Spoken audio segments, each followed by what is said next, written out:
guys, welcome back to my channel. I am GlamPreezy. As you can see by the thumbnail and the title, today I am going to be discussing the big difference between heme and non-heme iron. I got a lot of questions about this topic on my last video. If you're new here, I make videos about natural fibroid healing and more specifically on my own natural fibroid healing journey and everything that I have learned that have helped me to shrink and manage my fibroids. This topic is really important for you if you suffer from heavy periods, iron deficiency anemia, or fibroids, and may be of particular interest to you if you are vegan, vegetarian, pescatarian, or meat eating. So that means all of y'all. So if you want to learn more about this topic, you know what to do. Keep watching.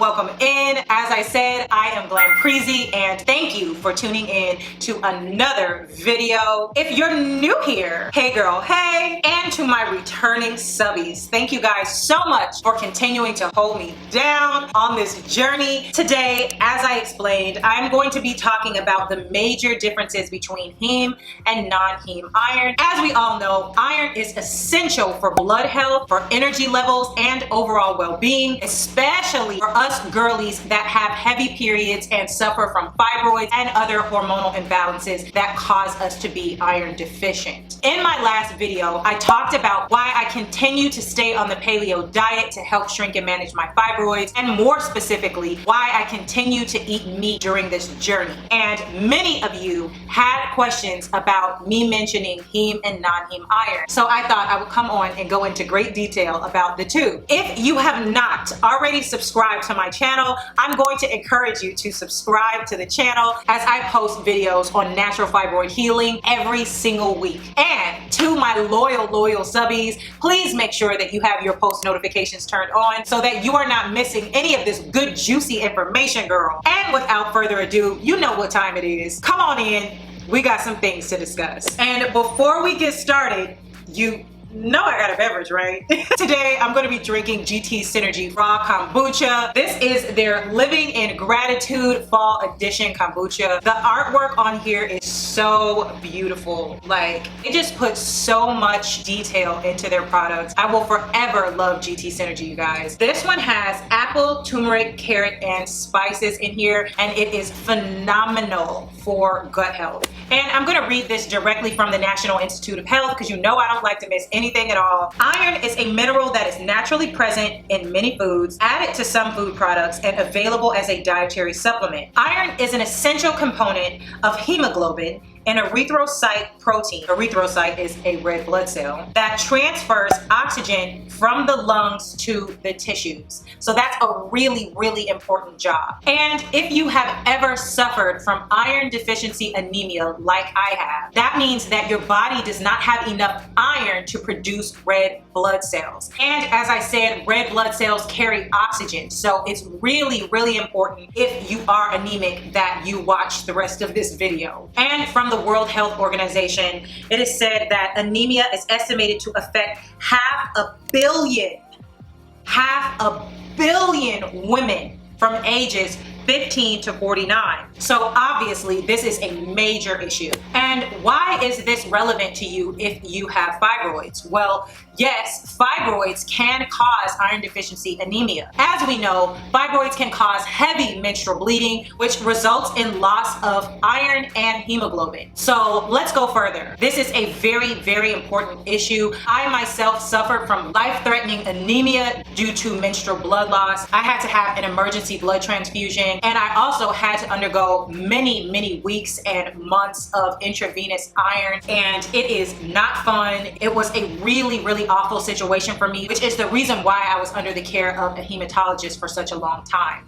So I just wanted to give a little bit of backstory and context to why this topic really hits home for me, and furthermore, why I continue to choose to eat meat during this healing journey. I have already done a very in-depth video about heavy bleeding, and if you have not seen that video, please go over and take a look at that video. I talk about so many important things that I think every woman should know about heavy bleeding and menstruation, and it is a really big deal. So if you have not seen that video, please go over and take a look. If you are interested in a video on iron deficiency, anemia, and fibroids, please let me know. I can make a completely separate video for that topic for you all. So dietary iron comes in two different forms, right? The first form that we are going to talk about is heme iron. Heme iron is found in animal-based food, meat, fish, and poultry, okay? With the absorption rate being between 15 and 35%. But put a pin in that for when we talk about non-heme iron, okay? As I explained in the last video about why I am paleo, I explained that I decided to go back to eating meat from a vegan diet because it was not working for me, especially with the severe anemia that I had going on. At that time, I was not aware that there were two different forms of iron,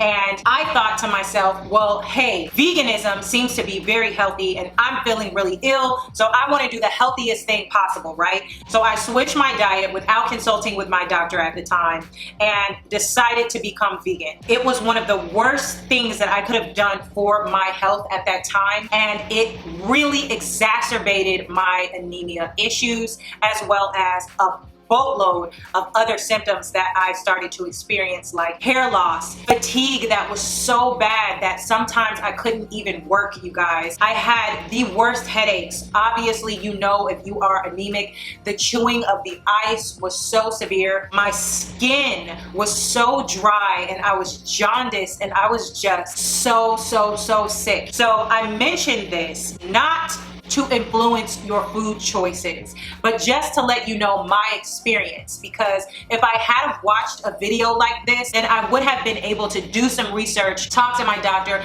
and make a more informed choice about what I was doing to my body. So at the height of heavy bleeding, fibroids, etc., me choosing not to eat meat was just not the right choice, okay? And as I said in my last video, I am anti-food shaming, and I do not want to make anyone feel left out or isolated by talking about my experience, but I think that it is really important to bring this up because a lot of us that are suffering from hormonal imbalance are jumping on these diets, not really thinking about what our body needs at that time. It is really important to consult your doctor, especially if you know that you are anemic, before you make these types of choices. I'm so sorry, you guys. I'm somewhat of a perfectionist, if you haven't noticed, and I curl my hair tighter on this side and it just looks shorter, and it's really not, and it is bothering me so bad. Lord, hit me. So let's talk about non-heme iron and how it differs from heme iron. So non-heme iron is found in non-animal plant sources like legumes, nuts, seeds, vegetables, and fortified cereals. It is very different than heme iron that the absorption rates for non-heme iron are only 5 to 10%. So remember when I said put a pin in that absorption rate of heme iron of 15 to 35% compared to non-heme iron of 5 to 10%, okay? So in talking about non-heme iron, I thought that I would mention some really important factors for my vegan and vegetarian girlies. Some non-heme enhancers and later some non-heme inhibitors. So an enhancer, meaning something that is going to help boost the absorption of non-heme iron, you are going to be looking for vitamin C. Vitamin C is a great enhancer for non-heme iron. You can find vitamin C in citrus fruit and bell peppers, and it helps to increase the absorption rate of non-heme iron. Equally important are some inhibitors that will get in the way of your body absorbing non-heme iron. There are many inhibitors of non-heme iron out there, and I do very much encourage you to do your research so so that you can find out whether your diet contains any of these and whether you are combining these things in meals. But here are a few: calcium, polyphenols, and tannins. So coffee and tea are very well known inhibitors of non-heme iron. So please be very careful when eating iron-rich meals and combining it with your tea or your coffee, girls. This is very important if you are vegan or vegetarian especially. So as I suggested in my last video, I think it's very, very important for us to really listen to our bodies and pay attention to what our body is urging us to do nutrient-wise. Consult with a professional, be that a nutritionist or a medical professional of some sort, to help you to sort out what your body might be needing through blood panels. If you have been suffering from heavy periods, I think it's really, really important to get your iron tested, because you could have anemia and not even know it. As I was just walking around in life having no clue that I had severe anemia until the point that I was at work and I almost passed out. That's how I found out. So I know from personal experience that this topic is really, really important. If you are a meat eater, I would highly, highly recommend that you combine heme and non-heme sources of iron, as I do, and of course employ an iron supplement if needed. I've mentioned my favorite iron supplement in many videos, but I will make sure to link it here in this video as well. If you are new here, I do take a hormone health vitamin called My Happy Flow, which has the RDA recommended amount of iron in there, but because I do sometimes suffer with iron deficiency, I take an iron supplement on top of that just to make sure, because I do not want to go back to that. Trust me, that was a terrible, terrible time. And for my vegan girlies, if you are bleeding heavy and you do not eat meat, please, please, please get to a doctor, get your iron tested, and get yourself a really good iron supplement, and try to do some research on non-heme enhancers for your diet and also non-heme inhibitors, so that you are avoiding those things in your meals, okay? I hope that this video was helpful for you girls. If you have not subscribed to this channel already, I know you learned something in this video, so please go ahead and hit that subscribe button. The more people that follow this channel, the more the algorithm likes the videos and it pushes these videos out to other girlies that might need this information, okay? Thumbs up this video and leave a comment down below about heme and non-heme iron. Did you know anything about this beforehand, or did you just learn today? Be honest with me. Let me know down in the comments. And lastly, some announcements. If you've seen my last video, then you know that I'm going to be opening up my calendar for one-on-one calls. This is by far the most requested thing ever on this channel, is for you all to have an opportunity to just speak with me. So I'm going to do this for a month, okay? And I've decided that I think I'm going to take anywhere between 15 and 20 slots only.